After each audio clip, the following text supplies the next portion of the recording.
Marco, I lived in Spain a couple of years ago, and the tapas bars they're a magical place. They have the same magic that the Central Markets has. A real buzz. A real buzz. There's lots of different things going on, yelling, shouting, people talking about politics, football, different things. Yeah. But there's lots of different flavours that are available. It's always nice to actually share your dishes. You know, something that people can enjoy their company, but at the same time actually be sharing different things, try a little bit of everything. In the tapas bars, they have a lot of salt and pepper squid. Yeah, and salt and pepper squid's one that a lot of chefs don't do well. A lot of chefs don't do it well, but it's something that's not so hard if you know how. Exactly. So what we'll do this morning is we'll get some squid and we'll prepare it and do an Asian style salt and pepper squid. Beautiful. Although it doesn't fit into the normal European tapas feel, we're very lucky here in Australia. With the modern Australian tapas that we do, we can use the influences from all around the world. Exactly. And we can bring them and put them into one tapas dish. The joys of a multicultural society. So with that, we're going to team it up with some chorizo that we're going to pan fry. Perfect. With parsley, a little bit of freshness, and finish that with woodside goat's curd. Beautiful. And perhaps a little mezza to go with. Let's get some cheese. There's some lovely manchego at one of the cheese shops. We'll get some of that. Some beautiful fresh bread. What else do we need? I was thinking maybe we'd do a little dip platter, just some things you can pick up in the market. Fantastic. And just round it off nicely.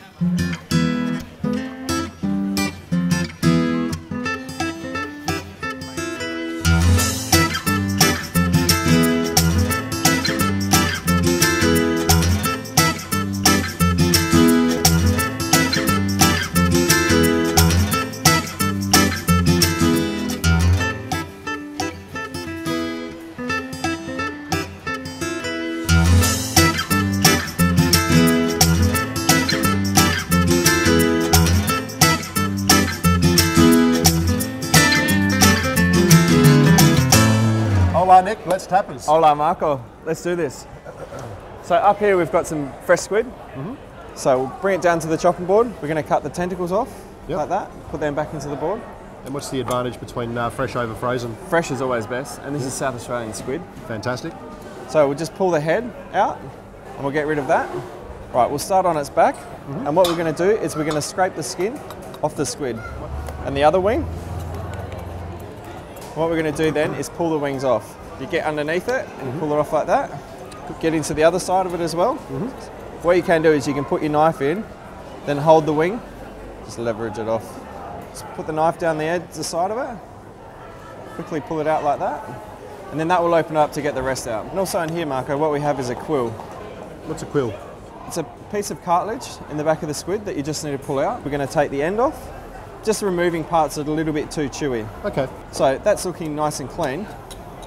So we'll just put that back into the bowl and we'll repeat the process with the next squid tube. All right, so once we've cleaned the squid, Marco, we grab the squid tube. We want to score the inside of the squid. So now what is scoring?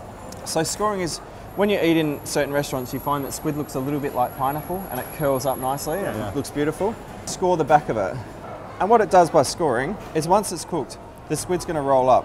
We're just going to cut it into nice sized pieces. We're going to cook the squid nice and quickly, so it doesn't get a chance to go tough.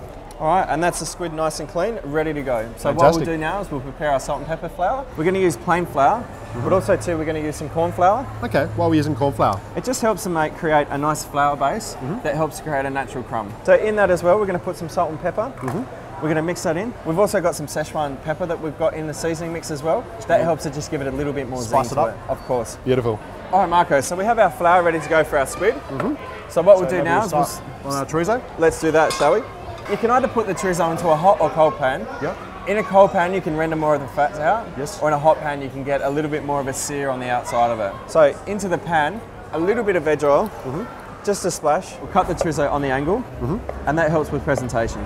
So we'll put the chorizo into the pan. Now, why have we chosen chorizo over other sausages? Chorizo is very popular in Spain. They have lots of different types. They'll have the dry type of chorizo, but also too they'll have chorizo that's similar to a salami. Oh, beautiful. They use on their sandwiches and their bocadillos. Some nice fresh bread, Marco. Beautiful accompaniment to cheese. The bigger flavours of chorizo. So we'll put that up there with the manchego cheese. I took the manchego cheese out of the fridge a little bit earlier, so it helps to get the cheese up to room temperature. Beautiful. And why did we choose manchego? Manchego is one of the classic Spanish cheeses. It's an iconic queso de manchego from Spain. Everyone eats it, everybody knows it. Now, how do we tell when our chorizo is ready, Nick? Marco, you want it to get a nice little bit of colour around the outside. And also too, The smell's amazing. Once the smell comes out and the flavours really come out, that aroma's you know awesome. It's nearly ready. While we've got that sitting there ticking over on the side, we're going to get ready our squid. And into our flour mix, we're going to put our squid. So our squid's all cleaned, scored, and portioned, ready to go.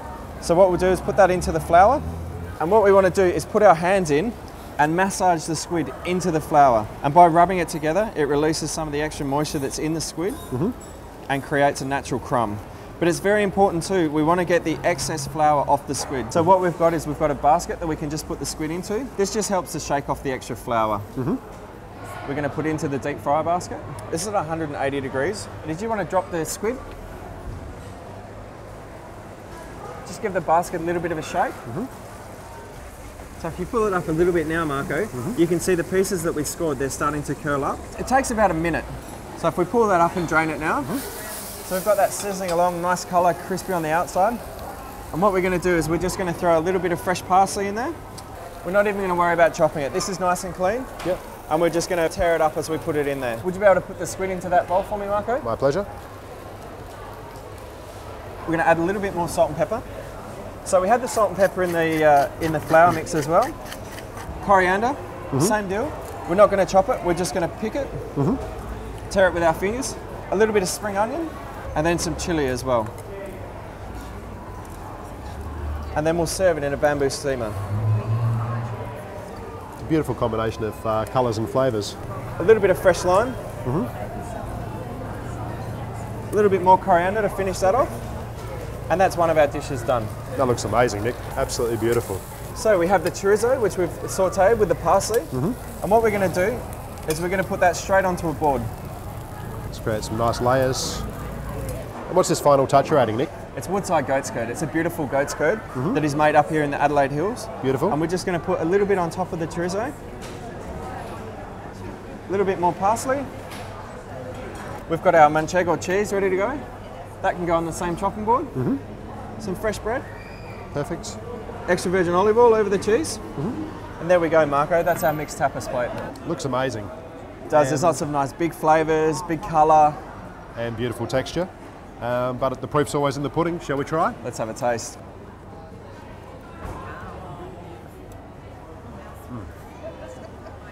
That is fantastic. Beautiful balance of flavours. Nice and crunchy. And the freshness is just awesome. This chorizo, it's nice and smoky. It's got a nice depth of flavour to it, but it's got a nice clean cut with the goat's curd. So Marco, we're done now with our tapas tasting plate. The flavours are amazing. Salt and pepper squid has to be one of your favourites. Oh God, astounding.